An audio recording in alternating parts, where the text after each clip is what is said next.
I don't know how you felt yesterday after the meeting. I felt a little bit like Stedtler and Waldorf. And I don't know if you know those guys, but these were the old Muppets. Immediately after the show say, "This is wonderful, this is great." And then one would say, "But that one lady had a terrible English accent." And the second one would say, "And the second one had a lot of slides." And then the third one, and then they would go back and say, "And the last one didn't even have the guts to go alone here." It was actually horrible, boo. It wasn't that bad. They were well prepared, they had good figures, they had good speeches.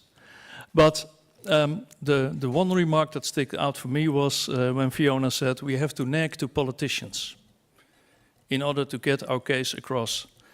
And that was the moment where something started to twist in my mind, because talk to a politician, what do I have to say? That we will be 1 to 3% short in 7 years' time, with a 50% chance, if we have binding targets or indicative goals with early actions and loopholes, and that we can be sure that we have the right figures if we combine bottom-up, top-down monitoring. They will be zoning out long before you get your nagging across. And it's important. A NASA report was mentioned, and flatly it said, this is going the wrong way. We will be more than 3 degrees global warming. And we don't have to go even that far. Most of you know the IEA publications, where the World Energy Outlook says in their 2, 4, 6 degrees scenario that we're on track for the 3.5, which is far beyond the 2 degrees where things go wrong in this world. And okay, they said that carbon capture and sequestration will save the world, but that costs money.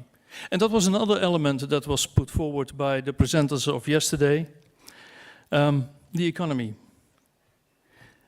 If you look at the macroeconomics, then there is no problem. We will create jobs, we will be independent, and we will get rich. But then I remembered a quote from a German politician in Dublin who said, "We know exactly what to do when we want to combat climate change and we want to be energy efficient.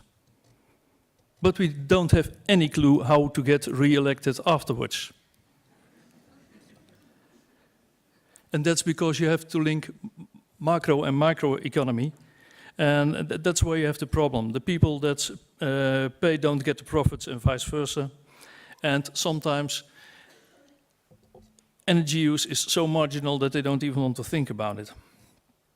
So here we are. Now we have to deliver. And that's what we're here for. We want to combine our skills, our cultures, and our different roles in society and deliver evidence-based proposals for energy efficiency, because that's what eceee is. And when it comes to nagging, for me, that's not enough. If we want to have real change, we have to roar like Danish lions, get on our chairs and say we want something different. But shouting we want something different is also not enough. We have to have a vision which goes beyond the limitations of a debate about 2030 and 2050. We want to have options that we can build our evidence-based articles on and that we can present to those politicians that are open for change. And that's what we're going to do tonight. We will have 2 people on the stage with vision and who will talk about how to connect people and how to change technology, how to have a different look, and in the end, how to change society. And I hope that you will take that fire that will be reinvented tonight. Amory, am I right? Yeah, the fire will be reinvented tonight. And use that to build your own part of the vision. It will only work, and that's my last remark, if you remember the quote of the late philosopher Frank Zappa, who said, "Minds work like parachutes, they only work when they're open." Having said that, I would like your mind to open for, well, we thought a long time, who are we going to invite here? And then the statistics among you said that the concentrated energy efficiency IQ has the highest concentration in the world here in this room, here tonight. So not one of our own. And that's why I want to introduce the man that everybody that has been here before, has seen before, has talked to before, from the Oxford University, Eyre.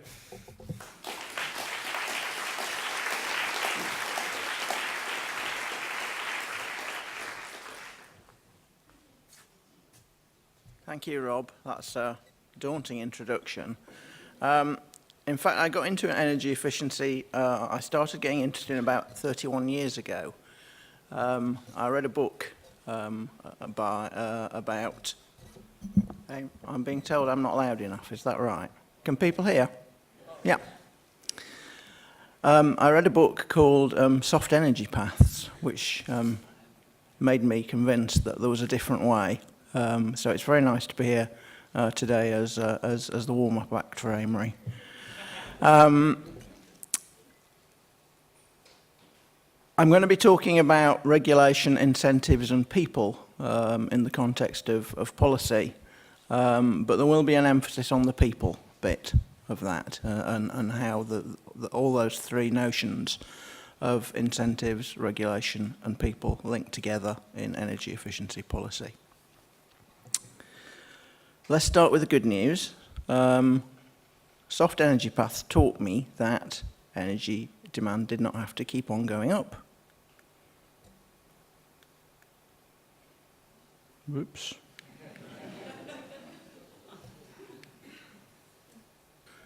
And in Europe, at least, it isn't, is the end of that sentence, if you can remember what the beginning was. So even before the recession kicked in, energy use in Europe was stabilising. And that, of course, means that energy efficiency was improving at a faster rate than economic growth was driving the demand for energy services upwards. So we are getting something right, and we should be prepared to celebrate that, whilst recognising that the trend in that graph clearly isn't going to get us to where anybody in this room wants us to be in 2050. There are some better stories. Our friends in Denmark have actually got energy demand lower than it was during the 1970s. And so they've stabilised energy use whilst they've increased GDP by a factor 2. In other words, they've doubled energy efficiency. They've got an amount of energy services equal to the amount that they had at the beginning of that period by energy efficiency, which means energy efficiency has, in Denmark, delivered more than any other fuel. It's provided more energy services than all the other energy supply side options combined, and it's done more to reduce carbon emissions than even the fabled Danish wind industry.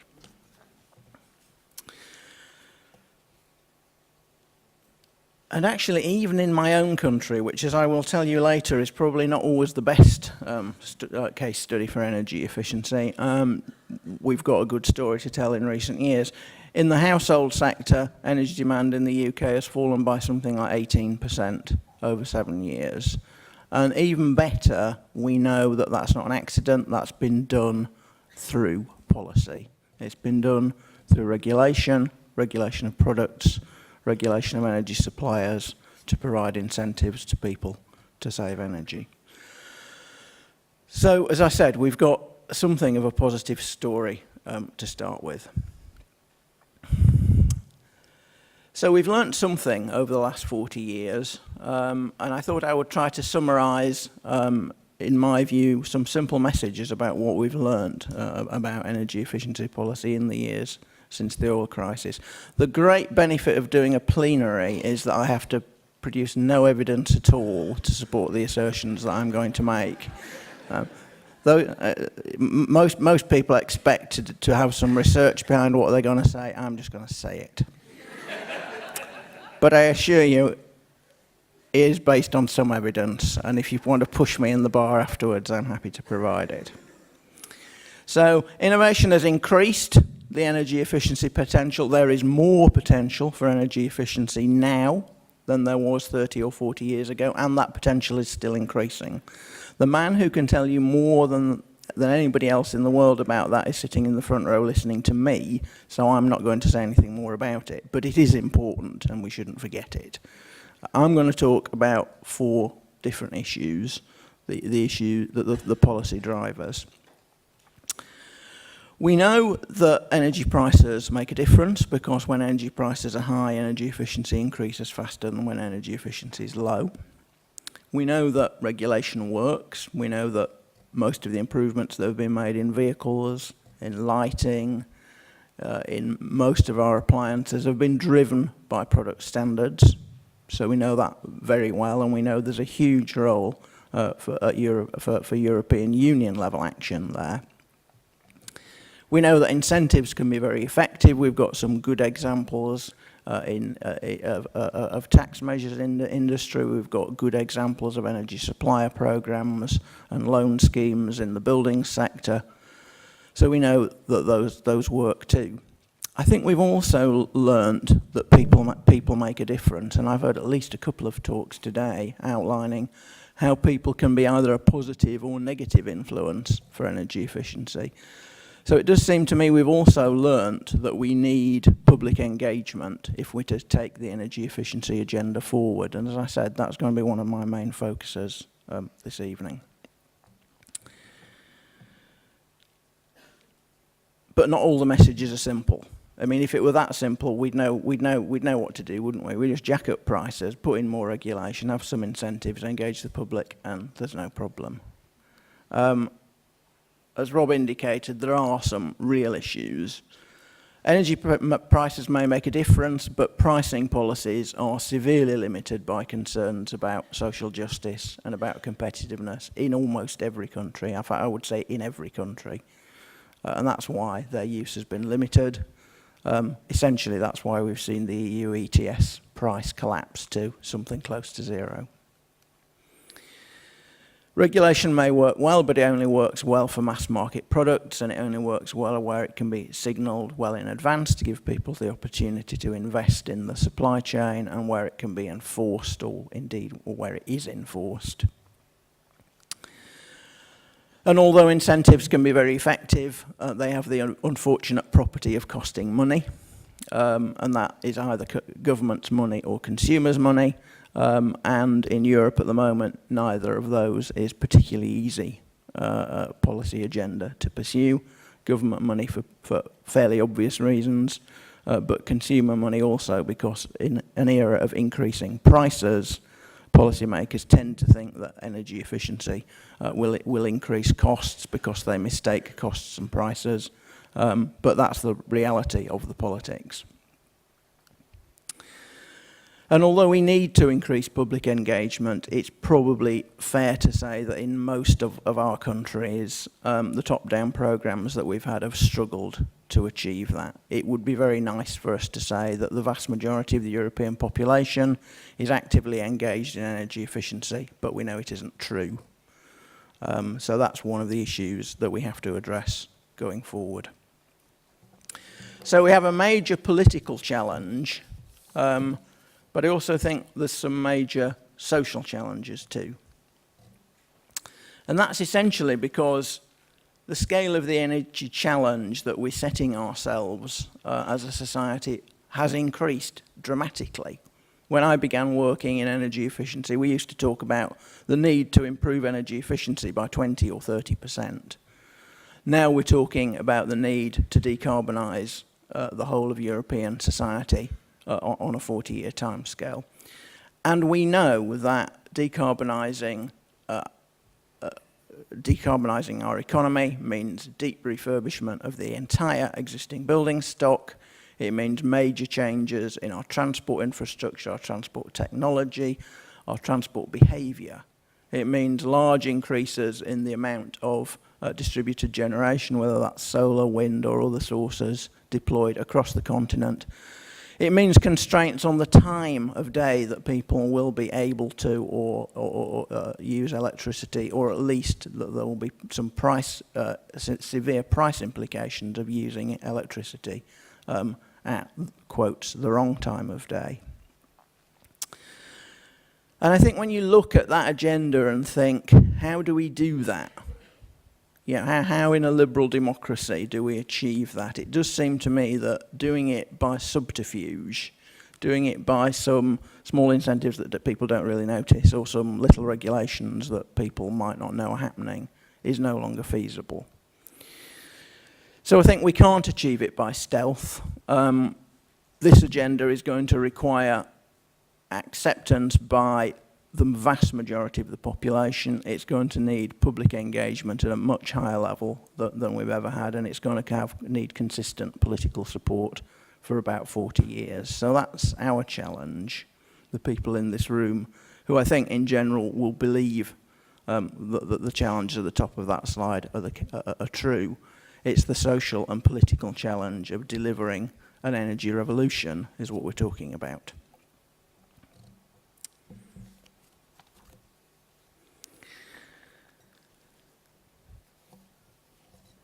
So I think we need to think about what the future principles are, the principles for a future policy agenda. We know what the policy agenda has been in the past. I gave some indication of that. But what are the principles we need to work to if we're to take people with us on the policy agenda for energy efficiency through to 2050? It seems to me the first message is, don't wait for energy prices or rely on market forces, because you'll have quite a long wait. It might have been feasible when we were looking at 20 or 30%, when we're looking at complete decarbonisation. Untrammeled market forces are not going to get there. I don't think there'll be many people in this room who would seriously argue for that, but it's worth saying. The second is that we need to engage people in the transition for the reasons that I've set out. And that means we actually need to think about the way that we regulate markets and design incentives, because those two need to be done in a way that will engage people. As I indicated earlier, in the past we've said, well, okay, let's put a standard on fridges. You can't buy a fridge that's less than C rated. Nobody knows that. We know that very few people know that, and that doesn't matter. I think we have to rethink whether that's the case now, or whether actually we do need to engage people much more in understanding the regulations and the incentives that are in place. And last, I'll say a few words about consumption as opposed to efficiency. It's, I think, almost now normal for somebody at eceee to say something about consumption as opposed to efficiency, but I don't think any of us would claim we've penetrated the policy agenda with that yet.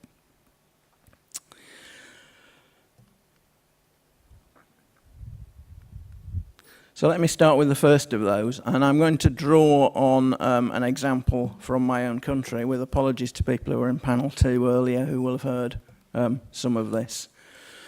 So a brief lesson of why we can't rely on market forces, and we've got a very good one in the Green Deal policy in the UK. It's our new flagship policy for buildings. Somebody asked me the other day if the Titanic was a flagship, and I think it's probably quite a good question in this context. So the Green Deal, for those of you who don't know, is a financing scheme designed to address the upfront barrier of investment costs. So it supports cost-effective investments in buildings with finance at commercial interest rates, so nothing very odd in either of those. The new and exciting bit is that debt can be repaid through electricity bills, and that debt can be transferred to future occupants. And therefore, provided the investment is cost effective, people end up with a lower bill, which can then be passed on even if they leave the property concerned. So I'm not claiming it's a bad idea in itself. The problem with it is not what it is, it's what it isn't, and that it's being used to replace regulation of energy suppliers and the investment that they've been making historically in the UK. The problem is it's being used as an alternative rather than a supplement. And the scale of the change is shown very well by this graph, which is taken from my colleague, former colleague, I should probably now say, Jan Rosenau. And it shows the scale of carbon emissions reduction from the principal building energy efficiency policies in the UK, rising over time from the first block when supplier obligations were introduced in 1994, up to quite a significant level in the period 2008 to 2012. In all those cases, you're talking about energy supplier obligations. They kept changing their name. That's mainly in Lisa's fault, as far as I can remember. But they were always energy supplier obligations. And what you see from 2013 is the scale of the ambition in the ECO, the new energy company obligation, has been downsized very significantly. The claim of the government at one time, the UK government, was that the Green Deal, marked GD there, which you can just about see, I think, on that slide, would fill the gap. Well, it doesn't. Let me say, those numbers pulled out of 500 pages of consultation document by Jan after quite a lot of work, are the government's own numbers. We haven't made these numbers up. This is the British government's view, or at least the analysts within the British government's view, rather than the policymakers. And the problem is that the regulatory drivers are the things that we know work for low-cost insulation measures have been abandoned for most households, and that's not a very sensible idea. We always thought it wasn't a very sensible idea. Now we know it's not a very sensible idea because last week these numbers came out for the number of cavity wall insulations being undertaken in the UK, which were running along at 40 to 50,000 a month for most of last year and have now collapsed by 97% to 1,100 a year. Yeah, but you can shake your head, Amory, but I'm afraid it's true. So, don't simply rely on the market. Let's be a bit more positive. Engaging people in the transition. We've learnt something about how to do this. Let me give you some key messages. For most of you, these will be painfully obvious, but I think they're worth saying. People are not all the same. Environmental arguments may persuade most of the people in this room, I guess, but energy cost is still a motivator for most people. Pure information, just giving people information about energy efficiency, is very rarely effective. People need advice that is personal to them. Exhortation from government may work in a crisis, but rarely work, but most of the time won't work very well. These are some pretty basic messages that we've learned across Europe and I think most of the world over 30 years or so of energy efficiency programs. It does seem to me the whole idea of a message coming from, which is really a translation from commercial marketing, is in itself problematic. We should really be thinking, what energy decisions can people be making that will help us in the energy transition, and how do we need to, what sort of support do they need in order to do that? Not how do we con them into doing something that they don't really want to do. And I think there's been a temptation among some policymakers to think about people as individuals rather than people in groups. I think we now know that people in general don't act in isolation. People act with their neighbours, their friends, their families. They act because they see other people doing it. That gives them confidence. They act in groups. Trust is critical to this process. And it means that those local actors, the family, the friends and communities, can be the key agents of social and technical change, in many ways much more effectively than the big top-down actors in the energy system. And I think we do know, and Denmark's probably a good example, that where there is strong local government, where there are strong civil society movements, where there are structures like cooperatives, these can play a stronger role in influencing change than some of the top-down actors. So why don't we support them? Stephen Berry and Joe Hamilton were actually asking that question in another session I attended today. I think it's a very good question. Why do we put so much money into technology and virtually no money into supporting these institutions, bottom-up institutions, that want to influence change? Because they've got the capacity to do it. Sorry, they haven't got the capacity to do it. They've got the skills and the desire to do it, but not always the capacity. Third slide on policies for people. Let's always remember that people are not just consumers. People go to work as well. And actually, we know that many of the refurbishment decisions and purchase decisions that consumers make, actually consumers don't really make. You know, they get made for them by some intermediary. People who change their boiler don't do a survey of all the boilers on the market. They trust the bloke, it normally is a bloke, who comes along to replace the boiler. We know that even staff in retail shops and DIY stores can have an effect on purchase decisions. And what that means is that the number of people who are needed in their working capacity to undertake the low carbon transition runs into millions in Europe. We're talking about a very large number of people who need to act as producers as well as consumers. There are some positive role models. There are some low carbon builders. There are some retailers who train their staff in energy efficiency, but there aren't very many, and we actually need to think about how to change that. So policy needs not to invent a new set of energy efficiency professionals as much as build on the existing energy efficiency, the existing supply chains for buildings and products. Build energy efficiency, build low carbon into those. Education, skills, training for those millions of people, and as I said, it is millions, I think will be essential policy levers, and it's probably a neglected bit of the policy agenda. I hear a lot of talk in the UK about the need to train nuclear engineers. I'm personally not convinced that we need to train many nuclear engineers. Some of us spent time getting out of the nuclear industry rather than getting into it. The scale of such a challenge, even if you do want nuclear power, is tiny compared to the number of people you need to change the built environment. We need to get our priorities right in terms of training and education. So the third of my principles for future policy is to regulate markets in a way that gain popular support. As I said, I think we've often used regulation as an alternative to gaining popular support, and we need probably to rethink that. Of course, we need to regulate. We know some simple principles about regulation. We regulate for outcomes. We regulate for building performance rather than for every component of a building. We're getting some things right. But why do we regulate for kilowatt hours per litre rather than kilowatt hours? Because kilowatt hours can be translated into euros. That's something that people could understand. We could then tell people actually how much money they have saved because of European Union regulation. And boy, I think the Commission needs some positive messages in most of our countries to take to people. That's one that could be there, you know, that the regulation actually has helped people, because in some countries politicians have got quite a capacity to see regulation as a problem, as an infringement, rather than as a help to people.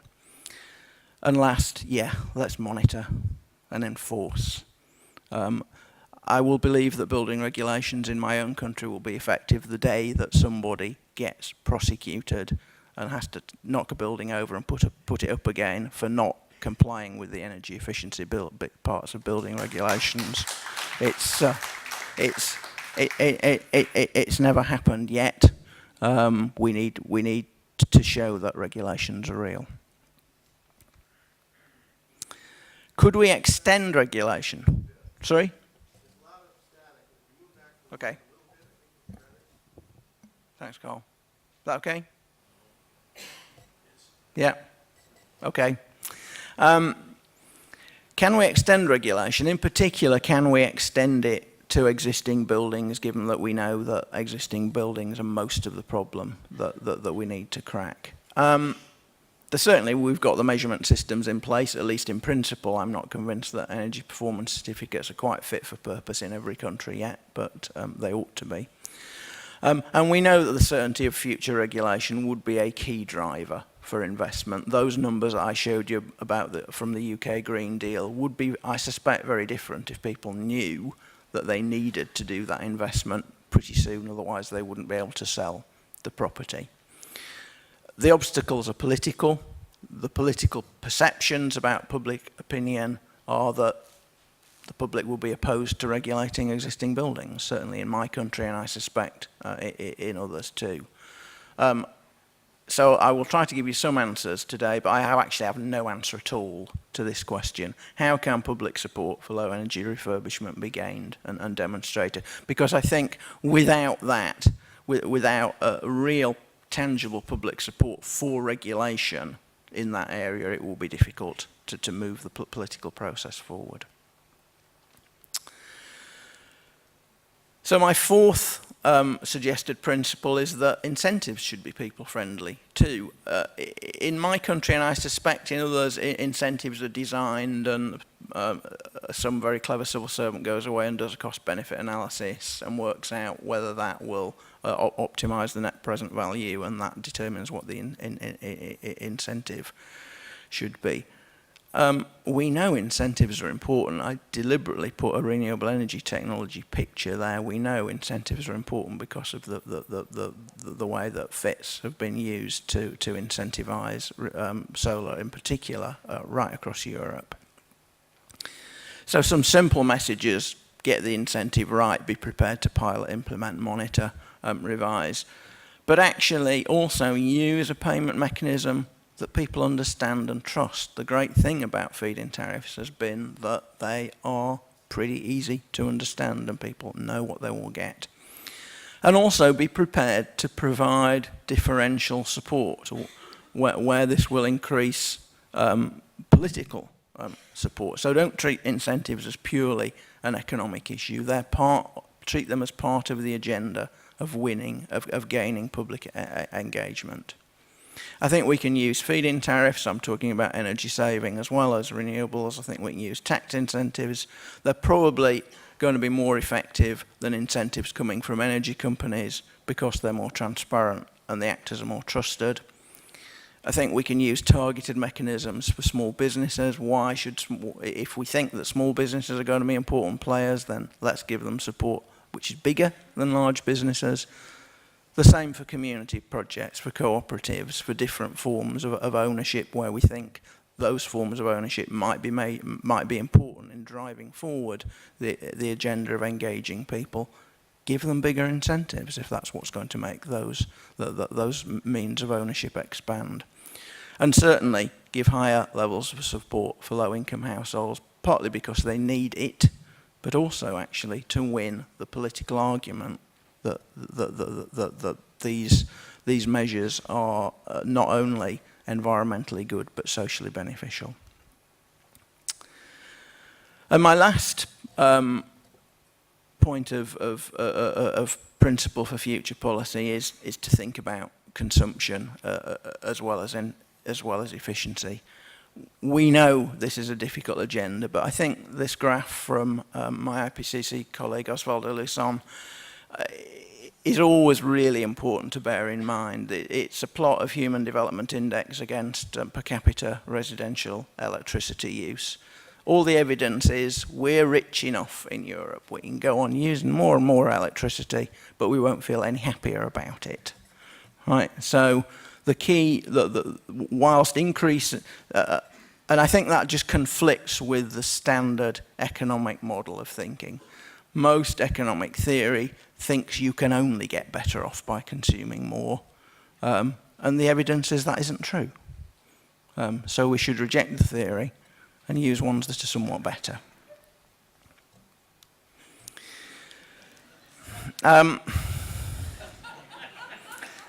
I always have difficulty in titling this slide. There are no obvious benefits. Somebody said to me the other day, there might be to the dog because it's getting a walk and it otherwise wouldn't. I think being a dog tied on the end of a lead, facing oncoming traffic on the wrong side of the road is probably a problem for the dog as well.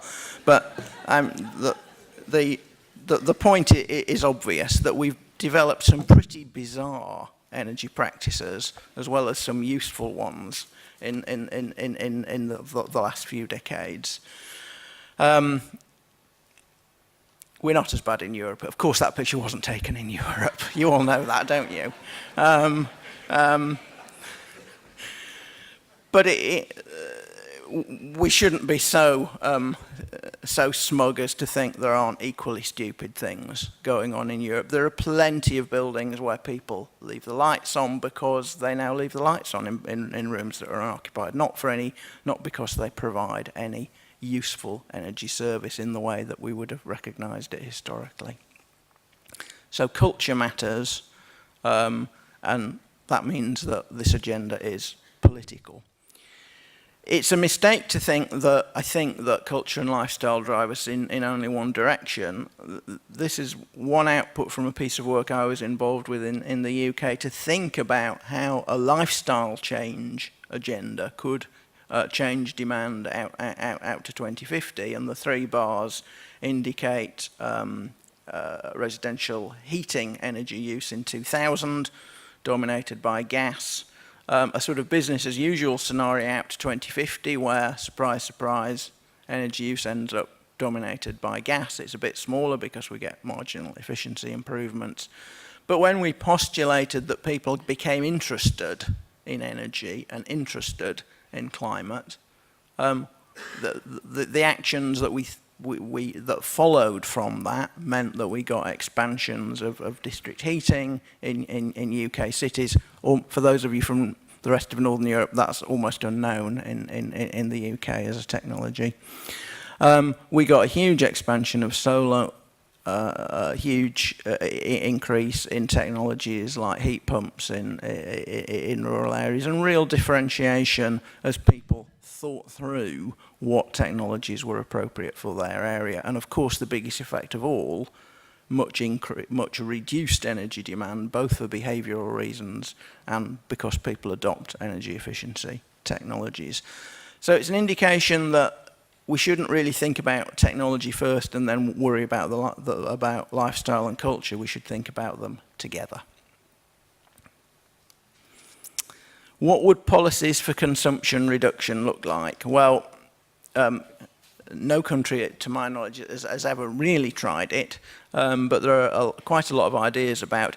Indeed, we had a 2-hour session 2 years ago at eceee on what policies might look like for if we were targeting reducing consumption as opposed to improving efficiency. We had a huge long list. I wouldn't take some of them very close to a real politician, but it was an interesting list, and definitely some ideas that could be taken forward. The most obvious is to avoid perverse incentives in regulation. Why do we call a fridge the size of a house an A-rated fridge, but a small but not quite efficient one a B-rated fridge? There isn't really a great deal of logic to that. Why do we have tariffs that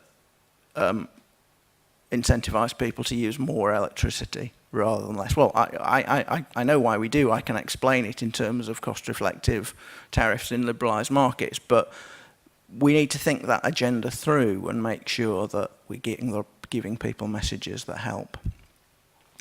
Why do we only support technological innovation? Why don't we support social innovation that could reduce the demand for energy services? Car sharing, local food production, things that most people don't really think of as energy efficiency, but they surely reduce energy demand and are therefore just as useful in the energy security and carbon emissions reduction agenda as all the sort of stuff that we love to talk about at eceee. And we also need to think about about infrastructure choices, again, away from the end-use activities that we normally think about. But mass transit, if we're going to invest in infrastructure, investing in mass transit rather than roads, investing in cycleways rather than giving car space to internal combustion engines, densifying our urban development. We know that these things reduce overall energy demand without doing anything for the individual bits of kit that we use and that we focus on in most energy efficiency policy. So I think policies for consumption reduction involve broadening our horizons a bit. But it is politically difficult, I admit that. So it means that we do need to accept that if we take on this agenda, we are moving into a much more politically contentious area. I think we need to do that if we're to decarbonise at the levels we're talking about, but we need to admit that. One final thought. People are more important than goods, hence energy, technology, economic activity are means, not ends, and their quantity is not a measure of welfare. Does anybody recognise that quote?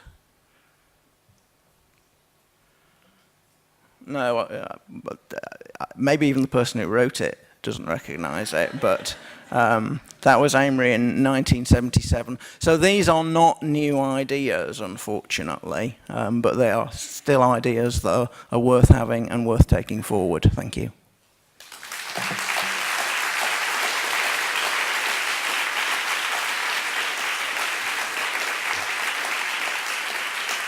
When I asked him this morning how I should introduce yet another frequent visitor of eceee and eceee meetings, he just told me, just say, Amory Lovins, the man that will start Question for Fire. Well, thank you for the honor of being back with you again to share the findings of a rather ambitious synthesis of American energy solutions that I think apply very broadly across Europe as well. I work at Rocky Mountain Institute. It's an independent, entrepreneurial, nonprofit think and do tank that drives the efficient and restorative use of resources. And over a year and a half, 61 of us did a very detailed and case-rich peer-reviewed study with much help from industry on both content and peer review. And we published it in English a year and a half ago as a business book called Reinventing Fire, introduced by the president of Shell Oil Company and the chairman of the biggest nuclear and third biggest coal-fired utility in the United States. This might rather surprise you when you hear what was in it.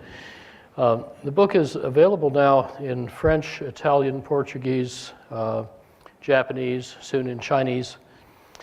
And indeed, in partnership with Jonan, who is here somewhere, from Lawrence Berkeley National Labs China Group, Rocky Mountain Institute will soon announce a collaboration with two arms of the National Development and Reform Commission in China, the Energy Research Institute, and the China Sustainable Energy Initiative to apply what I'm about to tell you to China and specifically to developing the 13th five-year plan.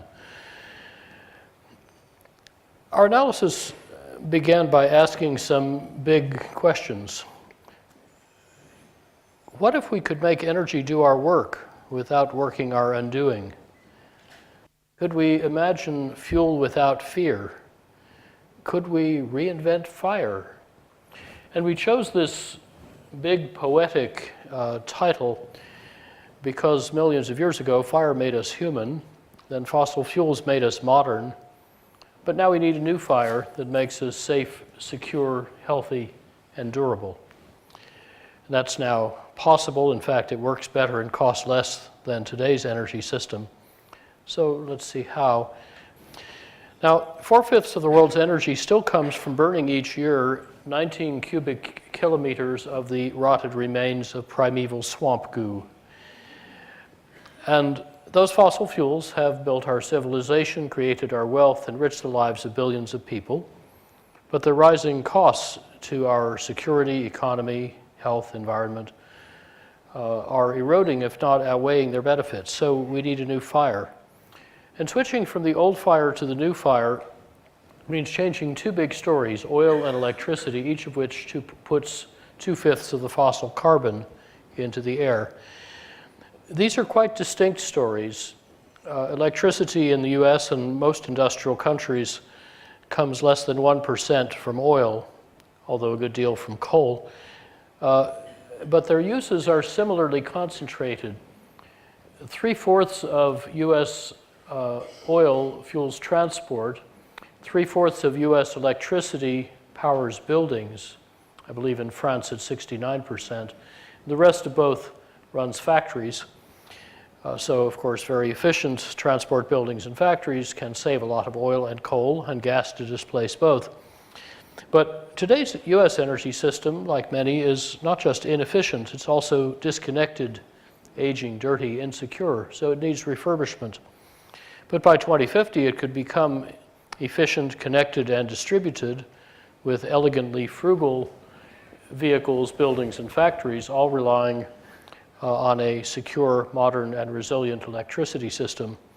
So we can eliminate our addiction to oil and coal by 2050 and use a third less natural gas while tripling the efficiency of use and switching to 3/4 renewable supplies. And that's the transition I'll describe. Now, by 2050, we found that this transition could cost the United States $5 trillion less in net present value than business as usual, assuming that carbon emissions and all other external or hidden costs are worth zero, a conservatively low estimate. But this cheaper energy system could support a 158% bigger economy, all with no oil, no coal, no nuclear energy. And this transition, we found, would need no new inventions and no new national taxes, subsidies, mandates, or laws, thus going around Washington gridlock. This may be the most surprising part, so let me say it again. I'm going to tell you how the United States, for example, can get completely off oil and coal, $5 trillion cheaper, with no act of Congress led by business for profit. And the needed policy changes, of which there are quite a few, can be made administratively or at a state level, a subnational level, which is where in the US we make most of our energy policy anyway. So with such sensible policy support at whatever level, this energy solution can use our most effective institutions, which in America means private enterprise co-evolving with civil society, sped by military innovation, to go around our least effective institutions, such as the Congress. And whether you care most about profits and jobs and competitive advantage, or about national security, or about environmental stewardship and climate protection and public health, reinventing fire makes sense and makes money. Now, General Eisenhower reputedly said that enlarging the boundaries of a tough problem makes it soluble by encompassing more options and synergies and degrees of freedom, more elements that the solution requires. So Reinventing Fire integrates all four sectors that use energy: transport, buildings, industry, and electricity. And it integrates four kinds of innovation, not just the usual two, technology and public policy, but also two more powerful ones normally left out, namely design, the way we combine technologies, and strategy, new business models, new competitive strategies. And this combination of four kinds of innovation yields much more than the sum of the parts and creates some deeply disruptive business opportunities. Where to start? Well, the United States, for example, pays $2 billion a day for oil, plus another $4 billion a day for the economic and military costs of oil addiction. Nearly half of that oil fuels automobiles, so let's start by making autos oil-free. Now, 2/3 of the energy needed to move a typical car is caused by its weight. And every unit of energy we save by taking out weight or drag saves another 6 units we don't need to waste getting it to the wheels, and therefore saves a total of 7 units of energy at the tank. Huge leverage for lightweighting. And yet, over the past quarter century, our 2-ton steel automobiles have suffered epidemic obesity, and they've gained weight twice as fast as we have.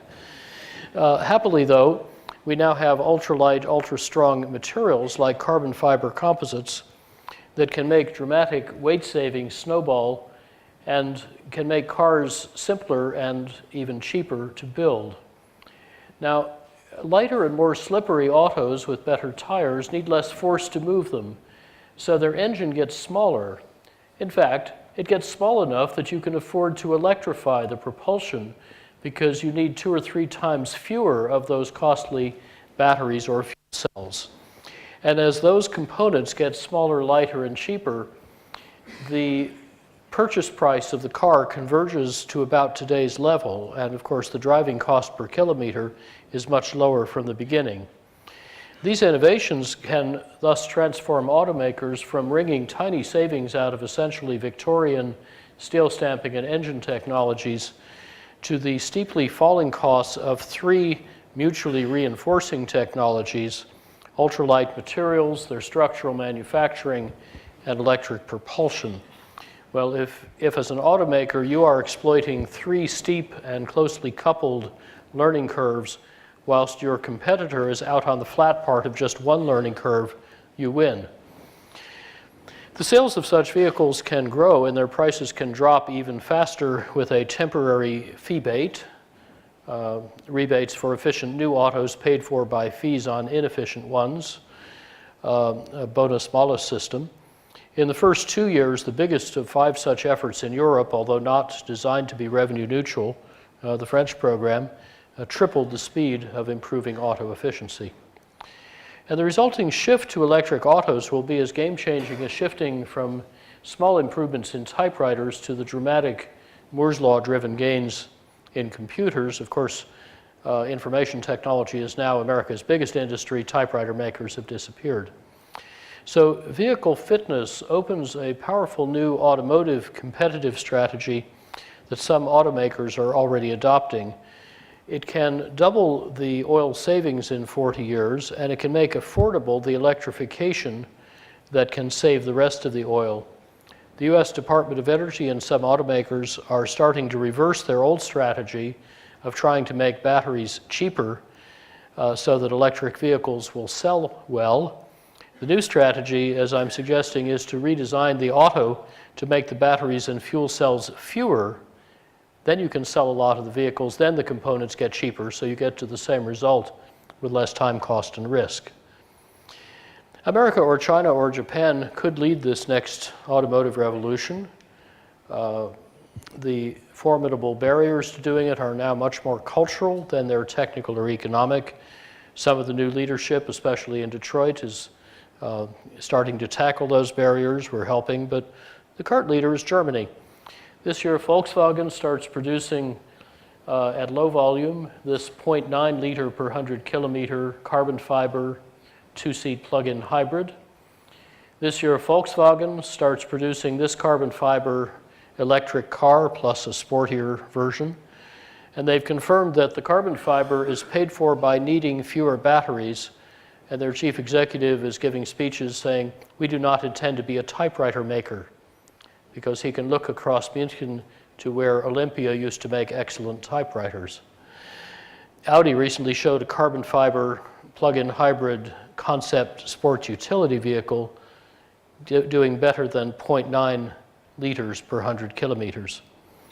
Now, there are some interesting things that American industry can bring to this party. Some of you may have seen before my carbon cap, 1914 Italian style. And this is a bowl, actually a test piece for military helmets now shipping, that was made in 1 minute 7 years ago. You can tell from the sound it's extraordinarily strong and stiff. Let's pass it around. Don't worry about dropping it. It's tougher than titanium. And actually, Tom Friedman hit it with a sledgehammer as hard as he could and couldn't even scuff it. Now, as such manufacturing techniques that are now at automotive speed and can scale to automotive volume with essentially aerospace performance start to take hold, and indeed most of the equipment sales for making things that way are now to automotive tier ones. It's worth asking what would happen if, for example, all American automakers adopted this technique. Well, they would save 4/5 of the capital needed for automaking. I'll explain how in a minute. They would save a lot of lives because these materials can absorb 6 to 12 times the crash energy of steel per kilo and do so more smoothly. They could take a lot of risk out of the auto business, and they could save oil equivalent just in the United States to 1.5 Saudi Arabia's or half an OPEC at a cost of $18 a barrel. So that's what you get by drilling in the Detroit Formation, a very prospective play. And of course, those nega barrels are all domestic, secure, carbon-free, and inexhaustible. Now, you may wonder what it costs to build such cars. Well, if they're made in the right way and designed in the right way, these integratively designed ultralight, ultra-safe cars need not cost more to build. That is, the $18 a barrel is to pay for the electrification, but the ultralighting with the carbon fiber is approximately free. How is that? Well, here's a SUV of which we did a complete virtual design with a couple of European Tier 1s 13 years ago with these attributes.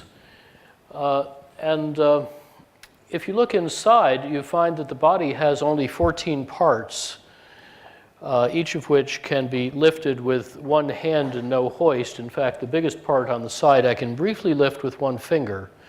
And each part is made with one low-pressure die set.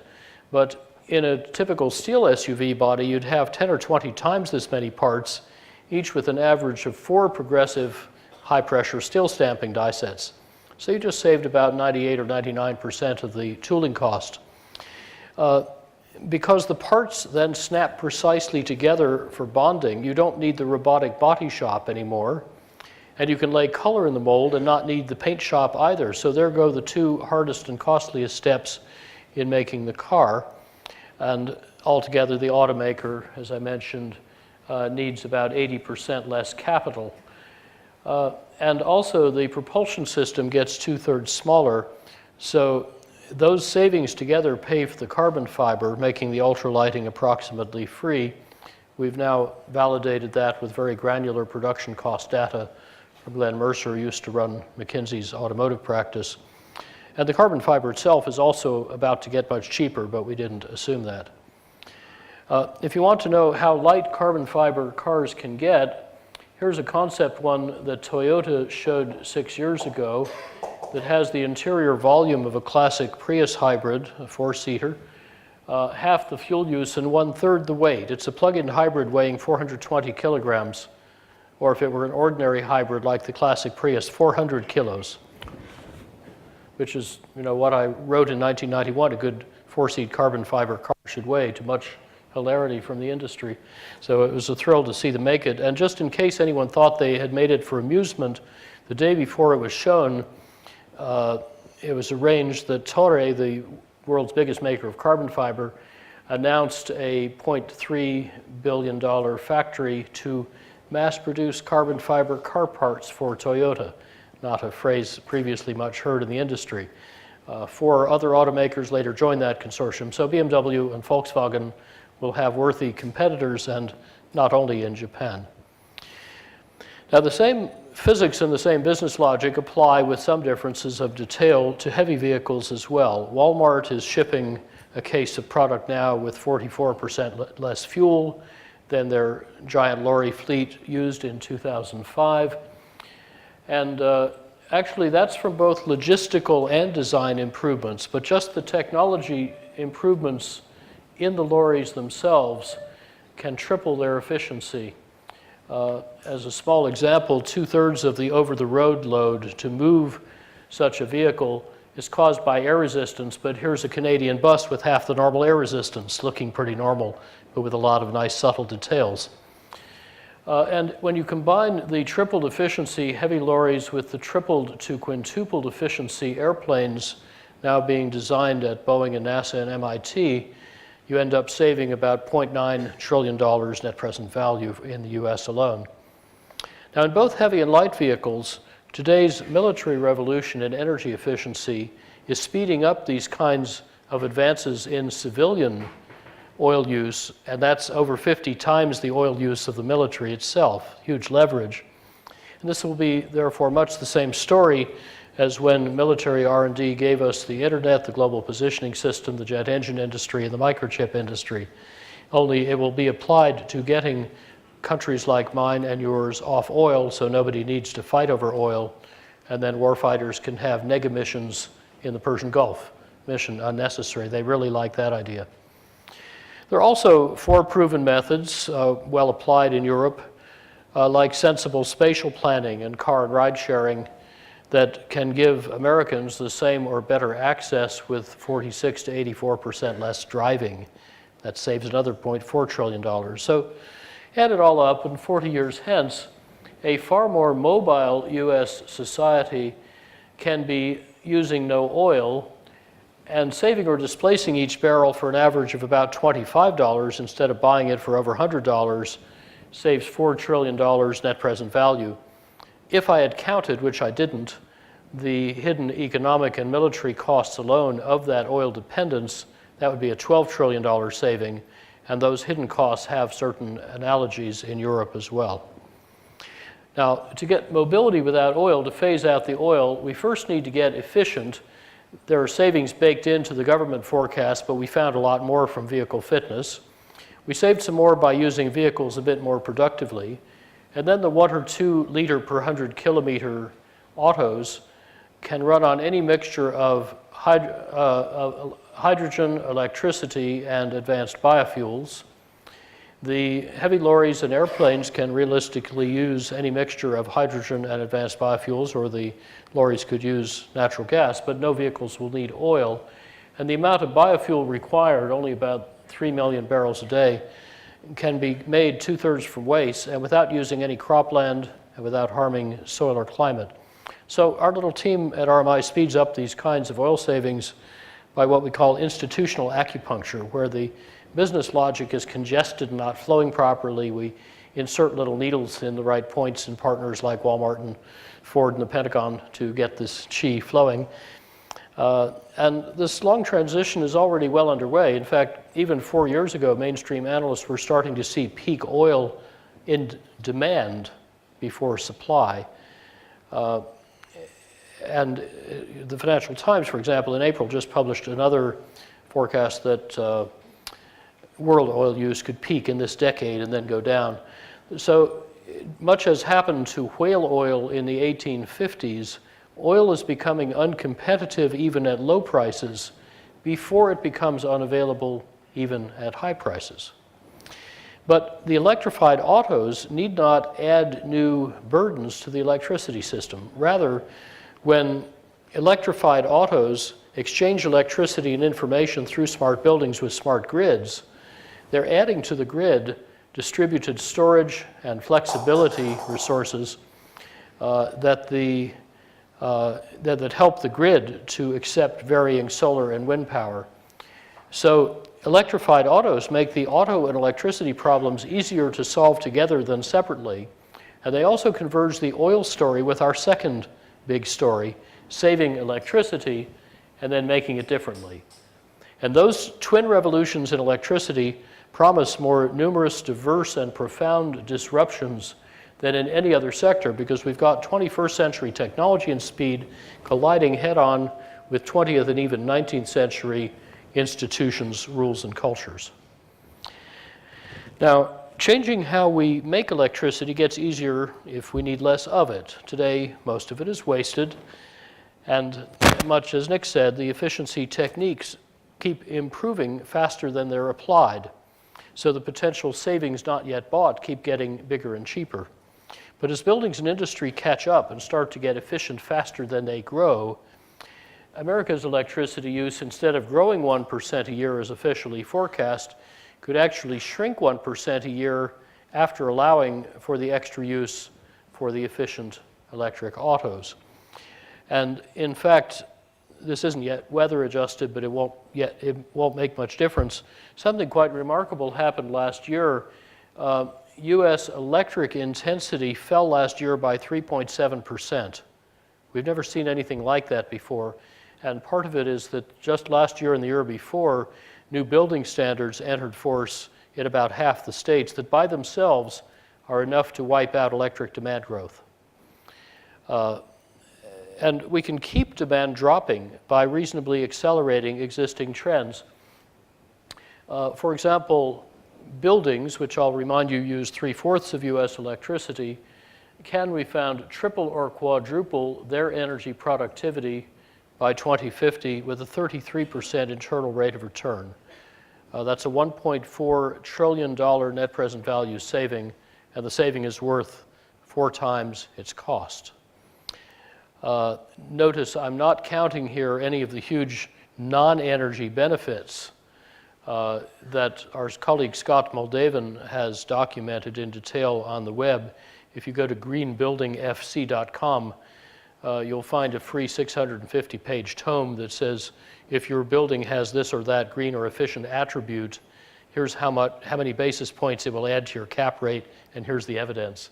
And typically those non-energy benefits are worth 1 and sometimes 2 orders of magnitude more than the energy savings. So quite often we find we can market building efficiency on health and productivity and other such benefits and added real estate value without even mentioning the energy savings. Industry can also accelerate and double its energy productivity with about a 21% internal rate of return. And to achieve those levels of energy productivity gain by 2050, we would just need over 20 years to ramp up the average adoption to levels that some of our states already achieved about 8 years ago. Now, there is a disruptive innovation we've been hatching at RMI called integrative design that can do even better, because often it makes very large energy savings cost less than small or no savings, thus turning diminishing returns into expanding returns. That's how our 2010 retrofit is saving 2/5 of the energy in the Empire State Building. We first set up a temporary window factory on a vacant floor and remanufactured all 6,514 windows into super windows that insulate several times better, pass light but block heat. And then that plus other improvements cut the maximum cooling load by 1/3. But that meant we could renovate smaller chillers instead of adding bigger chillers, saving $17 million of capital cost, which paid most of the total investment, and cut the payback time to just 3 years. There was a major energy service company that also offered a 3-year payback, but with 6 times smaller savings, because they did disintegrated design. They optimized components in isolation for single benefits, whilst we optimized the whole building as a system for multiple benefits. And we now have some more recent big building retrofits coming in at about 70% saving, and some of them are even getting better than the best new buildings. So the state of the art's moving very quickly, and if you go to retrofitdepot.org, you'll find some good tools for figuring out how to do those deep retrofits in your portfolio. Now, let's visit my own house, which Wolfgang Feist recently gave an award for having helped inspire the German passive house movement, with now over 30,000 buildings in Europe. I live at 2,200 meters elevation in western Colorado, and the temperature there used to go as low as -44 Celsius on occasion. We've seen as much as 39 days of continuous midwinter cloud. And yet, thanks to super insulation, very tight construction and ventilation heat recovery, this building, like a modern passive house, has no heating system, but roughly normal construction cost. Now, let's go inside this atrium under the 0.42K glass, and this is what it looks like in the middle of a February snowstorm. You can see 2 of the 5 banana crops that were then ripening with no heating system. And indeed, a month or 2 ago, we harvested the latest 30 kilograms, banana crops number 46 and 47. More precisely, they harvested themselves by pulling down the tree. When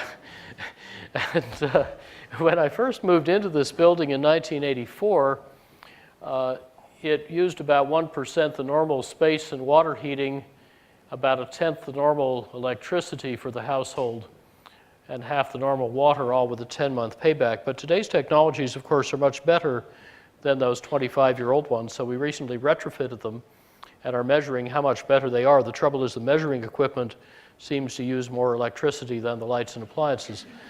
Now, this design approach works in any climate. We've used it to eliminate air conditioning with better comfort and lower construction cost up to at least 46 Celsius in a fairly dry California climate. It's been used in a new Bangkok house, a very steamy climate, to save 90% of the air conditioning energy with exactly normal construction cost and better comfort. Probably almost everyone in the world lives between a climate of Bangkok and Old Snowmass. But wherever you are, the key is to optimize whole systems for multiple benefits, get many benefits from each expenditure. So this white arch, for example, has 12 different functions, but it has only one cost.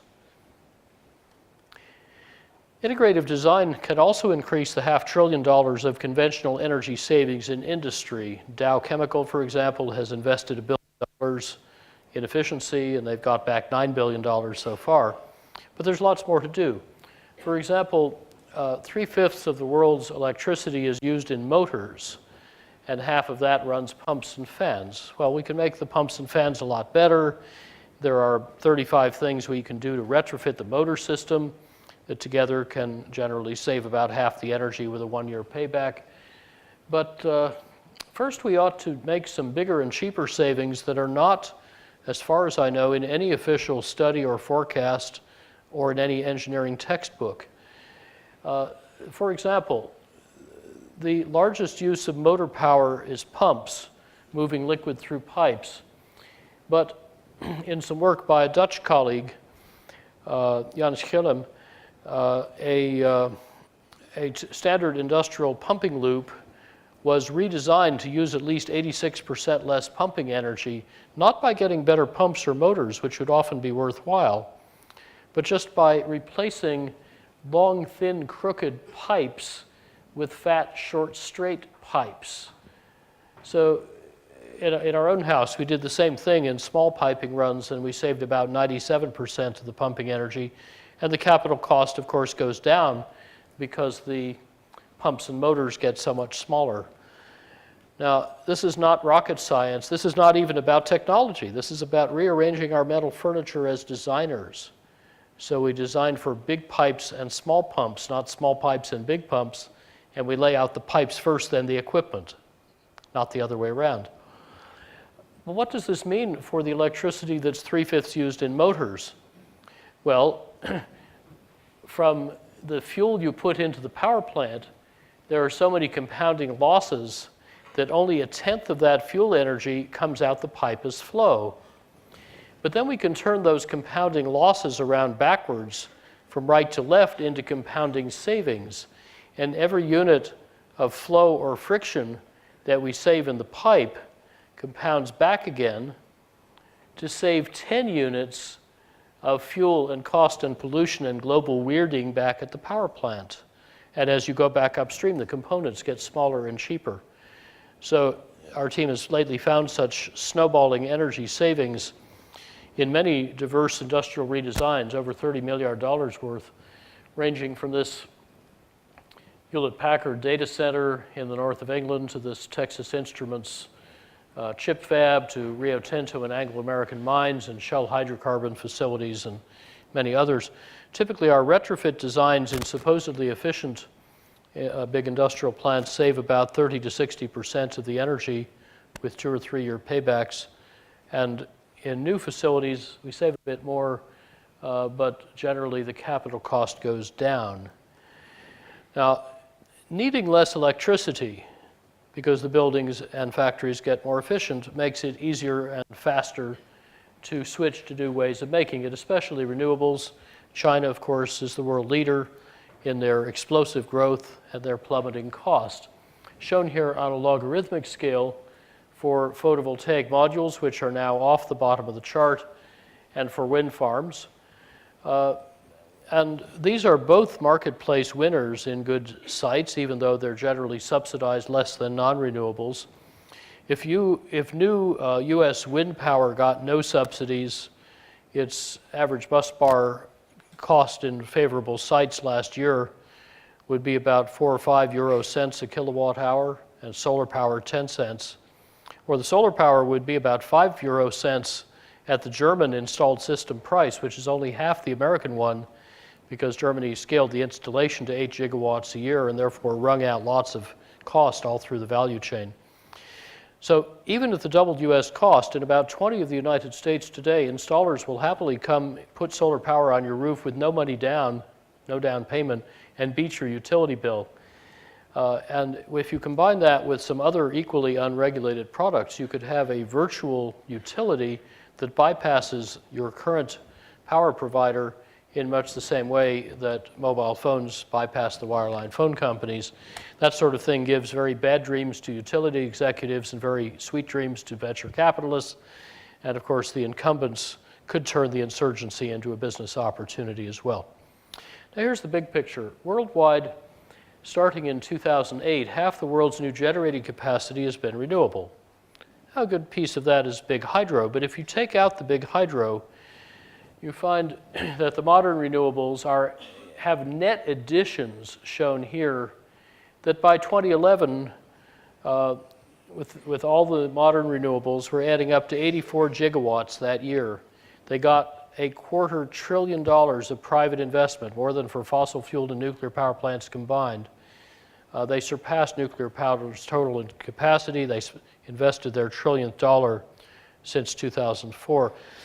Because what's happened is the means of making electricity has turned into a mass-produced, scalable, manufactured product with a single plant able to make gigawatts per year of photovoltaics.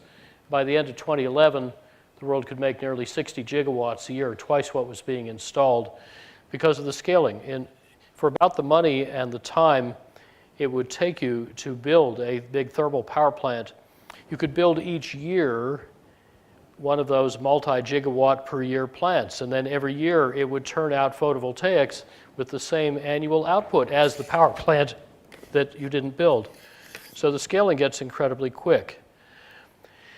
Now, in contrast, the global orders for nuclear went negative even before Fukushima, and orders worldwide are dwindling for both coal and nuclear because they cost too much and have too much financial risk. But we're often told that those big coal and nuclear plants are vital to keep the lights on because they are 24/7, whereas solar and wind are variable and thus supposedly unreliable. But of course, there's no such thing as a 24/7 power plant. They all fail.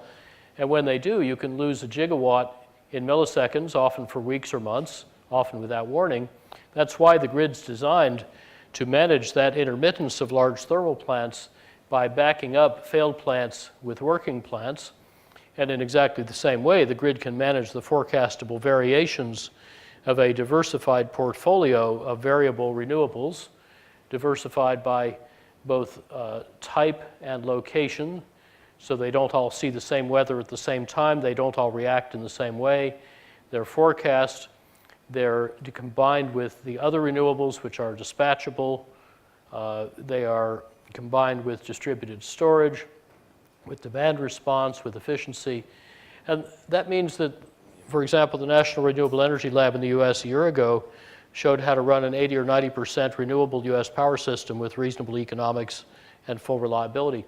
Here's a simulation we did for the isolated grid of Texas in 2050 with this sort of weekly load shape, or smaller and less peaky, but still about 30 gigawatts if you use the electricity in a way that saves money.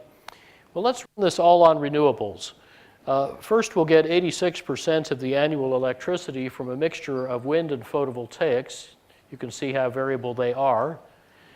And then we can do the other 14% with dispatchable renewables, geothermal, small hydro, solar thermal electric, burning municipal waste, burning biogas from feedlots, in combustion turbines, burning energy studies.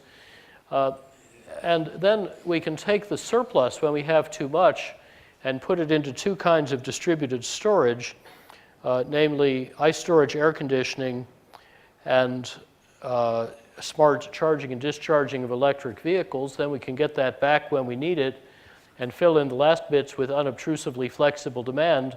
And now all the moving parts fit together properly. we're running with full reliability every hour of the year with no bulk storage and only 5% left over. And this is not just a theoretical possibility. This sort of choreography is being done by a remarkable range of countries, chiefly in Europe.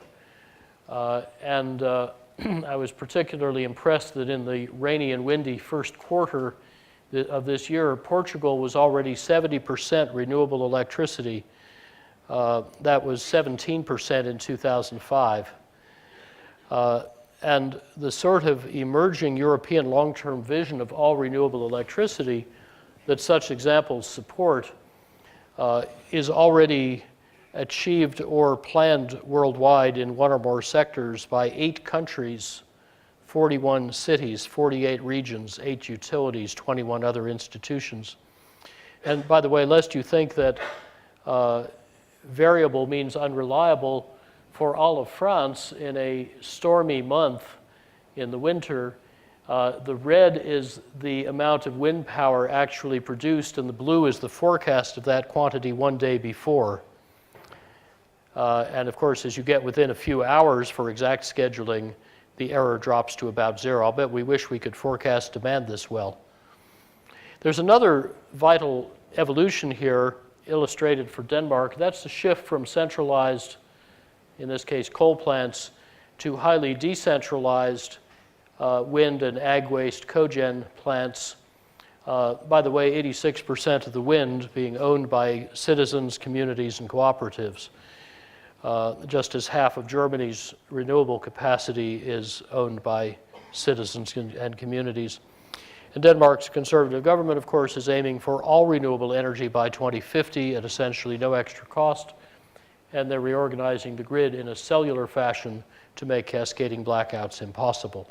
Now, in the United States, we have this old, dirty, insecure, obsolescent electricity system, and we have to replace it anyway by 2050.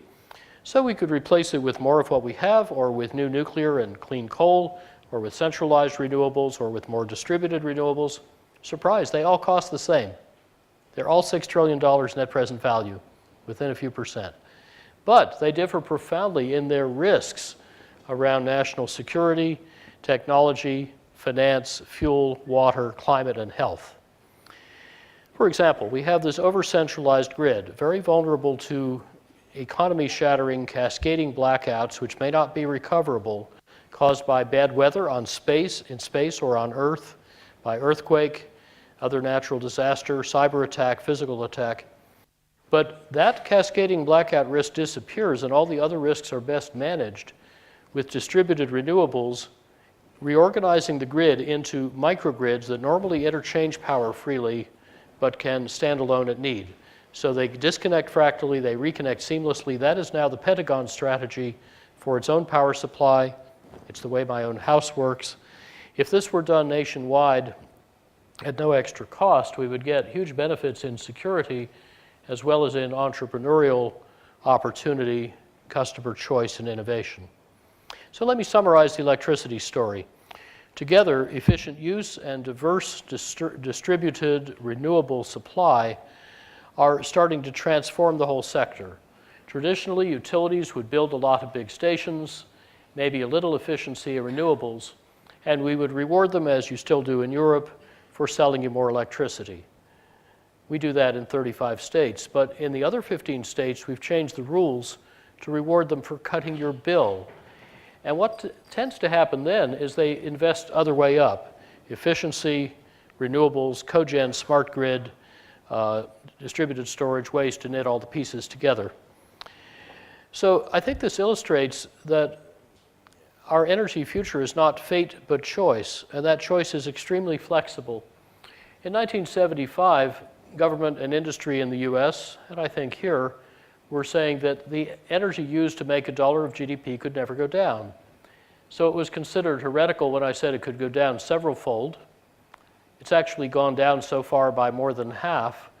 But now that we have so much better technologies costing 3 times less than they used to, and we have integrative design and better finance and marketing and delivery channels, we now have a very clear line of sight to trebling efficiency all over again at even lower cost. So to solve the energy problem, we just needed to enlarge it and integrate it.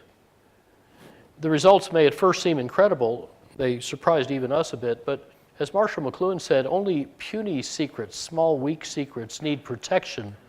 Big discoveries, he said, are protected by public incredulity.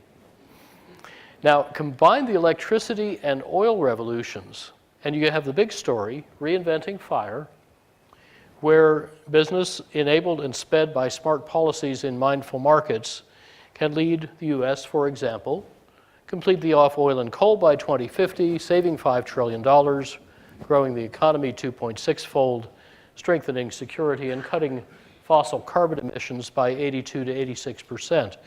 Now, if you like any of those outcomes, any one or more, you could support this transition without needing to like every outcome and without needing to agree about which outcomes are most important.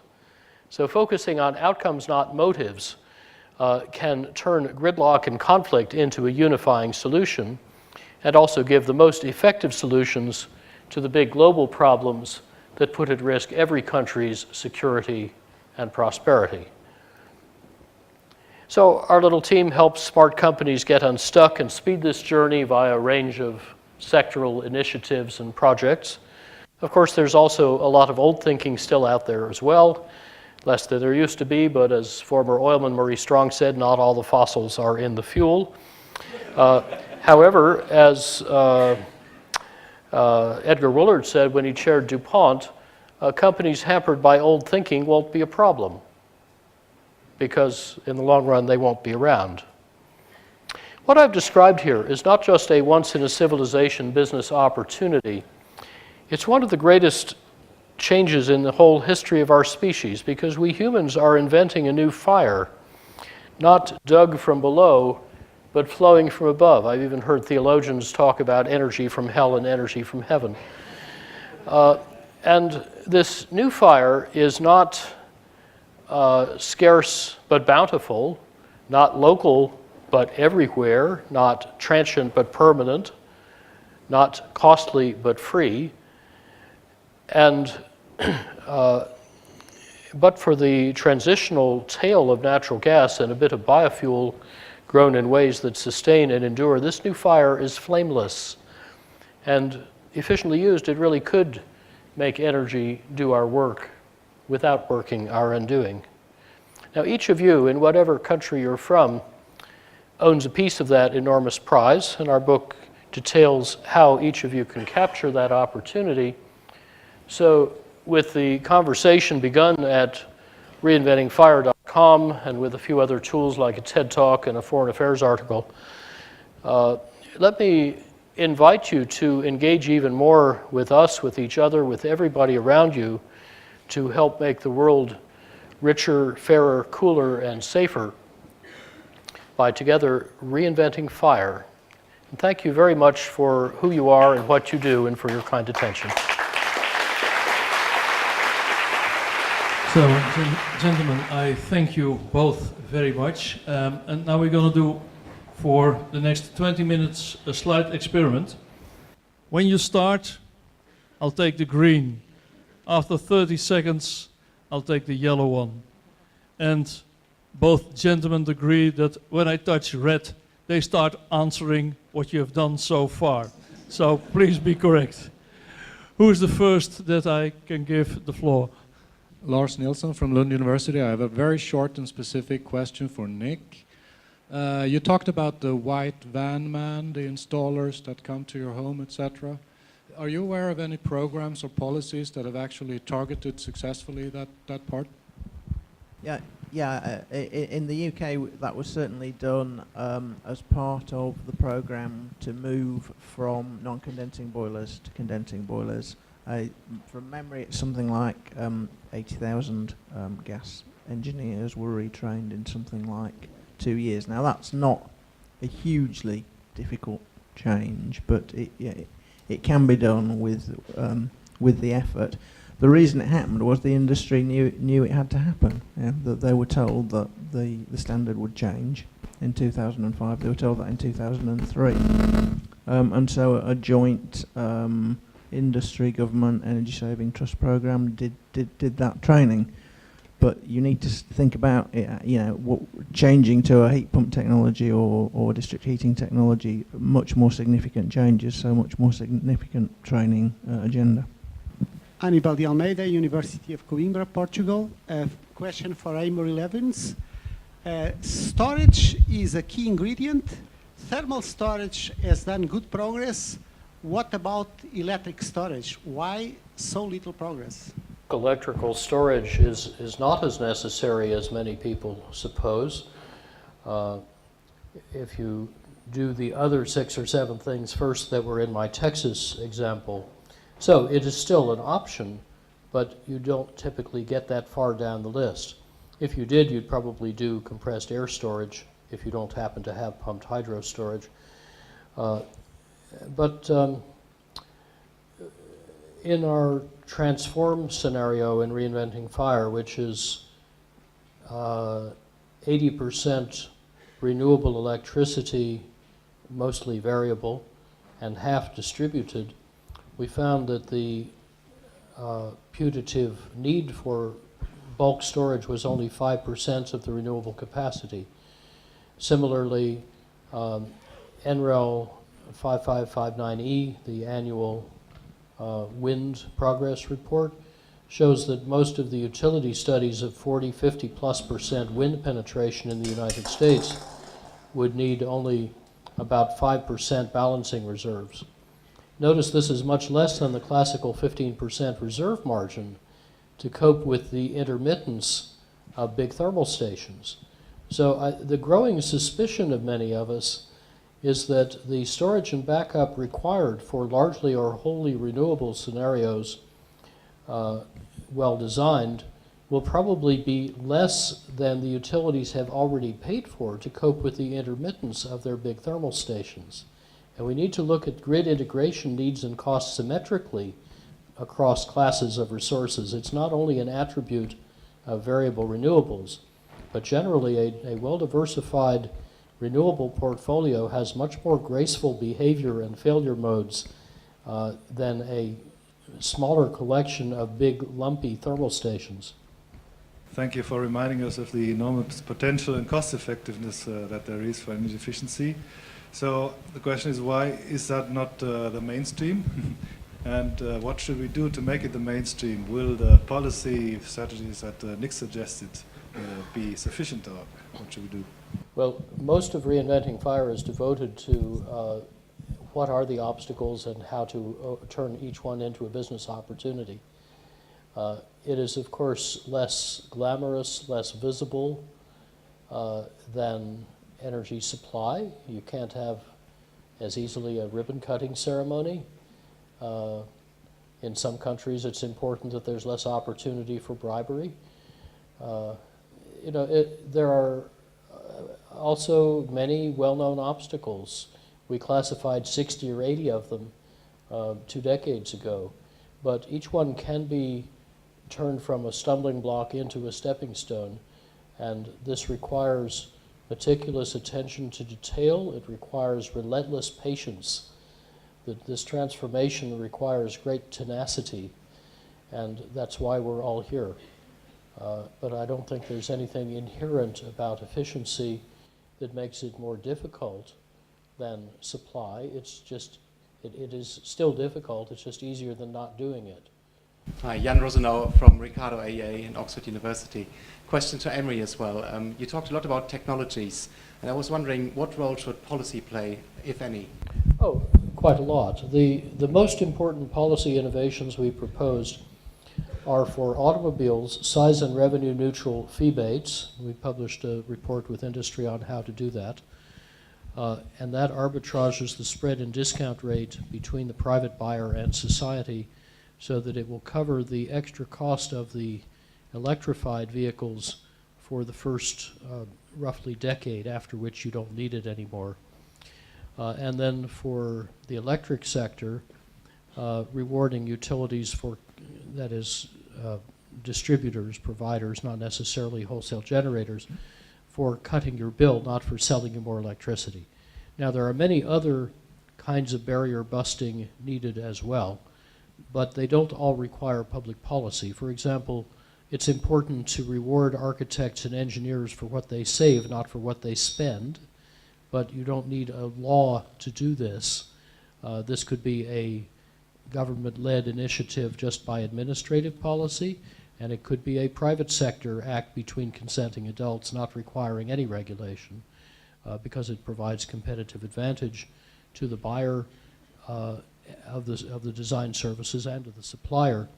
The buyer, because you know somebody who's willing to bid on that basis of getting rewarded for measured savings is more likely to do a good job than somebody who doesn't know how to do it or won't stand behind it.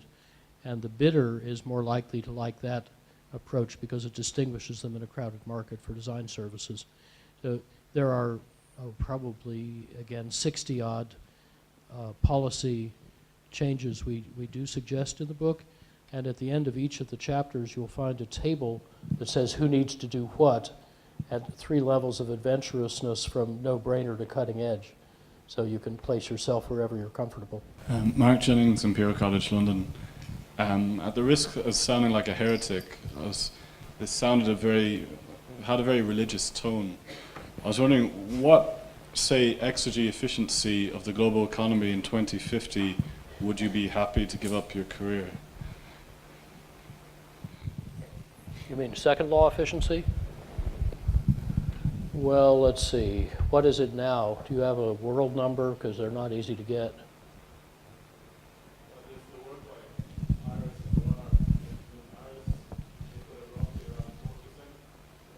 You know, 4% is probably not unreasonable for where we are now on a global average. I think the best countries are under 10. So I should think by 2050 we ought to at least treble that. And there's still quite a ways to go beyond that. And if you even look in the long run, there's some quite good work in Japan on how to triple energy productivity, and I think it includes some lifestyle change that I didn't include, but it doesn't include integrative design or the automotive and some of the other technical advances I described. So I'm quite comfortable with a tripled efficiency goal for Japan, but if composition of output converges in the long run between big economies, you might expect that China, which has 5 to 7 times lower energy productivity than Japan on a purchasing power parity basis, might then have a factor 10 to 20 larger economy than now, if one can believe that for other reasons, and use no more energy than today. So the results can be really very surprising. And of course, it's easier to do in a country that's building infrastructure than one that's already built almost all of it like my own, because it's so much easier to build things right than to fix them later. No, something else actually. I don't think the problem is the efficiency potential. I mean, 4% sounds about the right number to me. So that's why I don't think the key barriers are scientific and technical. I think what we know from energy history is that energy revolutions have seen technology, society and institutions all changing together. So I think the vision we need is not just a set of more efficient technologies and how they fit together, but what the rest of the world looks like and what brings about that technical change, how they happen together. So I think it's just very unlikely we would see a world that looks technically very different but socially completely the same. Why would that happen in this energy revolution when it's not happened in previous energy revolutions? So I think one of the issues that needs to be thought through is who are the losers. As Amory says, the net benefits are very big, but in any revolution there are losers, and if they're powerful, they try to stop the revolution happening. So I think that's begins to answer some of the other questions, I think, about why Stefan's question, for example, about why energy efficiency can be difficult, because sometimes it's not in the interest of people in positions of power. This is for Amory. Thank you very much for your presentation, very instructive and inspiring. Aidan Crone from Siemens Wind. How about your scenario in relation to this revolution of shale gas we keep hearing about?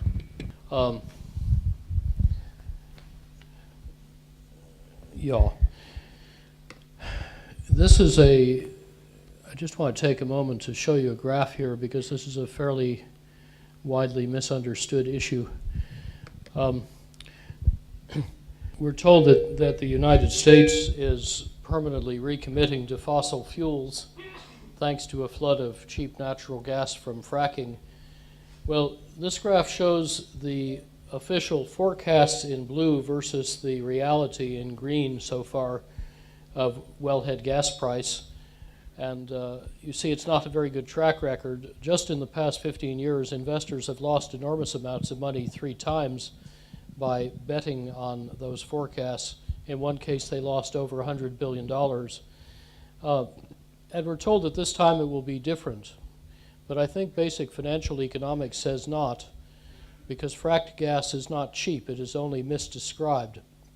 If you want to compare gas fairly with efficiency and renewables, which have no fuel price and therefore no price volatility, financial economics says you must add to the bare commodity price of the gas the market value of its price volatility, which you can discover in the options market from what's called the straddle. And this roughly doubles the effective price of the oil. So instead of $3 or $4 a gigajoule gas, it's about $6 or $8, which is, by the way, what the futures market says gas will cost in 10 years. And there are 2 reasons why this is rational. One is that markets equilibrate. If you want $6 or $8 gas, just assume $3 or $4 gas and use it accordingly. Secondly, there are about 8 major risks or uncertainties about fracked gas that will take about a decade to resolve.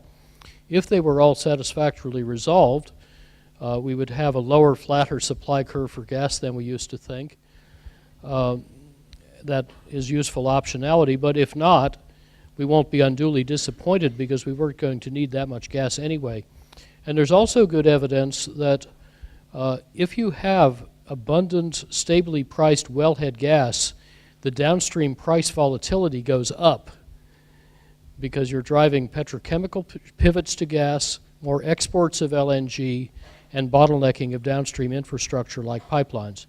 So I think there is an important story here about abundant, stably priced resources for the long term, but the story is not about gas. It's about the physical hedges to gas, namely efficiency and renewables. Good evening. A question from the south of Europe to Amory Lovins. In your super efficient scenario, what is the share of improvement due to technology and change of behavior? I mean, to have a smaller house, to have less mobility. So what is the share of technology and what is the share of lifestyle change in your super efficient scenario? Hal. Okay, Amory, Hal Wilhite, University of Oslo. Great to have you back. I'm over here. Yeah. Hi. Amory was one of our featured plenary speakers in 1993, so he's been with us all the way.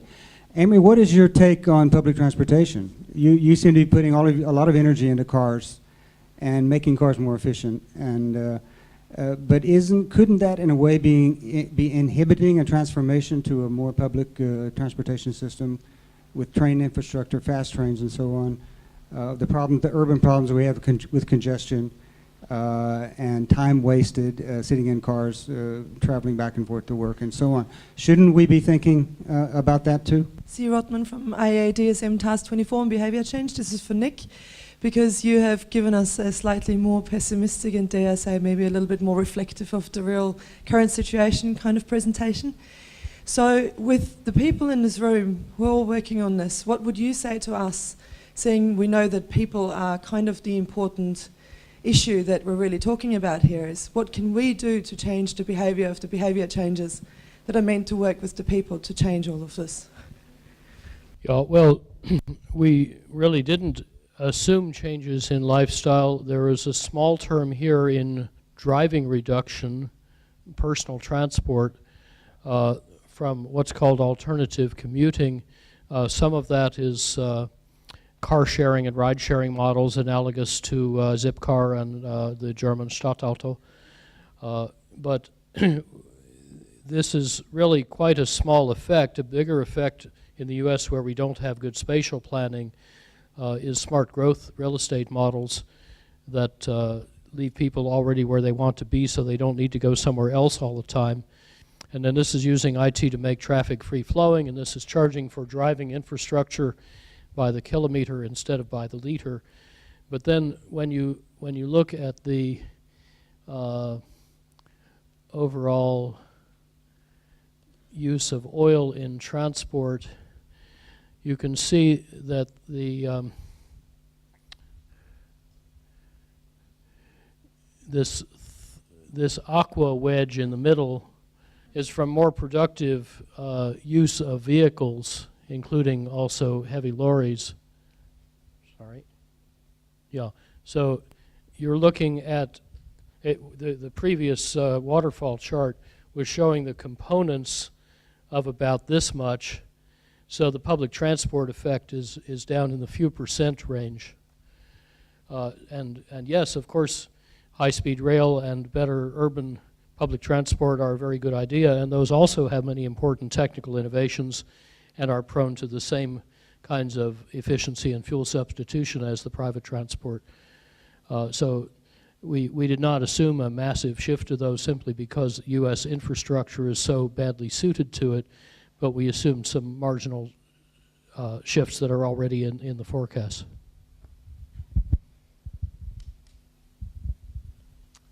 See, I'm not pessimistic. I'm not pessimistic at all. I didn't talk about it, but I share Amory's vision. I think we do know that the technologies that have been developed in the last decades give us the ability to deliver energy services to a decent level to everybody on the planet and everybody who will be on the planet by using efficiency and renewable energy technologies. That's a really, really important vision to have. I guess perhaps because I'm a European rather than an American, I put more emphasis than Amory does on the social and institutional issues around delivering that, and that may be different in different parts of the world. So I do think we need a politics. I don't think it's just a case of winning senior politicians and senior business leaders to this agenda and then it'll all be delivered. I think it's more complex than that. We will need to deliver the people who will use, install and build all these technologies, and that is, well, virtually everybody on the planet. So that's the job for everybody in this room. Just go and convince everybody else.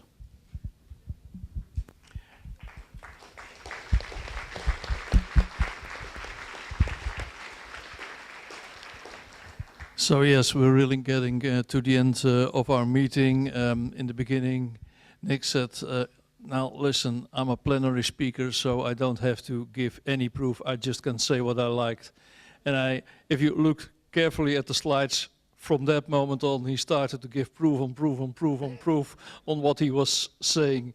So this evening is about vision, based on what we are doing, on how we can move forward.